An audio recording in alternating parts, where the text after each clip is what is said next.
আছে হচ্ছে নারকেলিয়া মাছ বলে। এই যে এর আগে এটাও আমরা কখনো খাইনি, আজকে ফার্স্ট। তো আজকে আমি কোনো রান্না হবে না, জাস্ট তেলে ভাজা, মুসমুসে তেলে ভাজা। আর এদিকে তো সেই স্পেশাল ডাল হচ্ছে, ভাত চুলায়।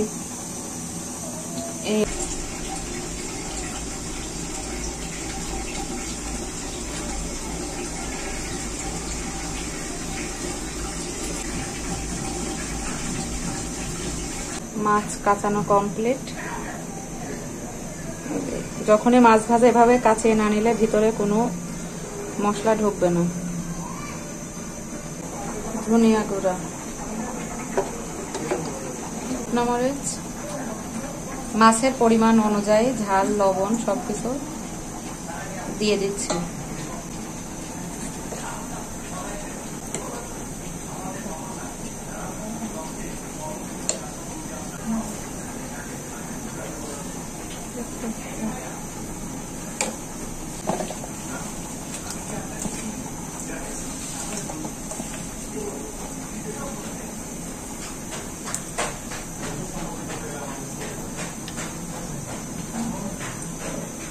মাছের গায়ে এইভাবে মশলাটা ভালোভাবে মিশিয়ে দিলে ভাজার পরে ভিতরে মানে সব রকমের ঝাল লবণ ঢুকে যায়, খেতেও আরো বেশি মজা।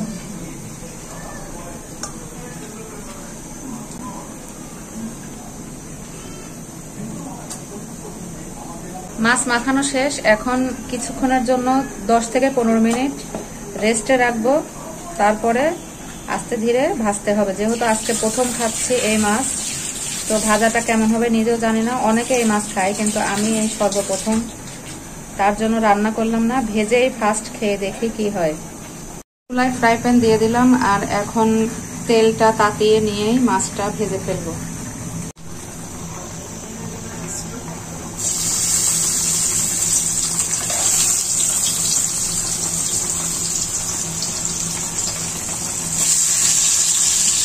আরেকটা দিই।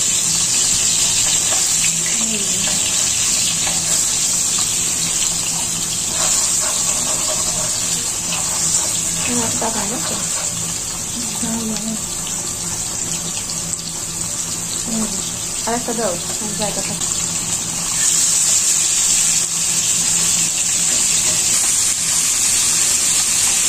এই মাছটা ভাজার সময় আগলা রাখা যাবে না, কারণ ফুটে ফুটে ওঠে। অবশ্যই সাবধান, এখন ঢেকে দিতে হবে মাছটা, তারপর আস্তে ধীরে হবে। আর চুলার আঁচ একদম মিডিয়াম ভোল্টেজ রাখবেন। এবার মাছটা একটু দেখি কি অবস্থা হলো।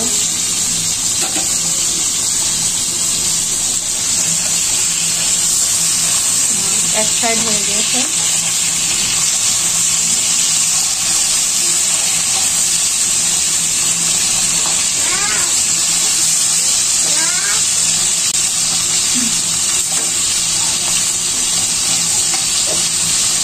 আরেকটু ভেজে দিচ্ছি।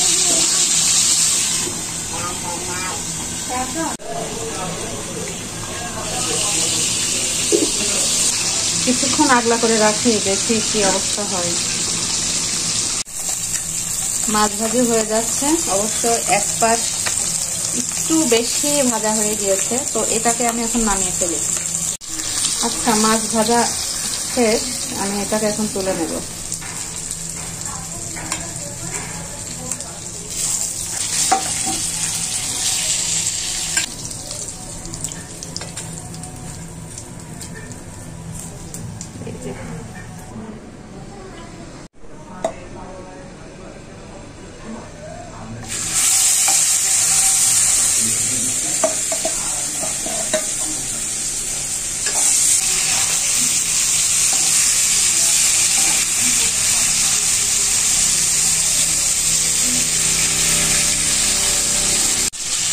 আমি এইবারও ঢেকে দিচ্ছি মাছটা।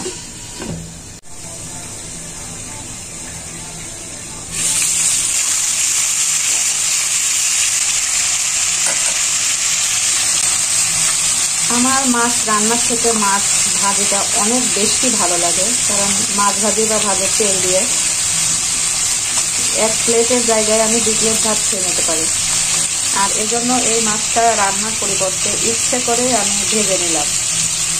মাছ ভাজা হয়ে গিয়েছে, এখন আমি মাছগুলো তুলে নেব।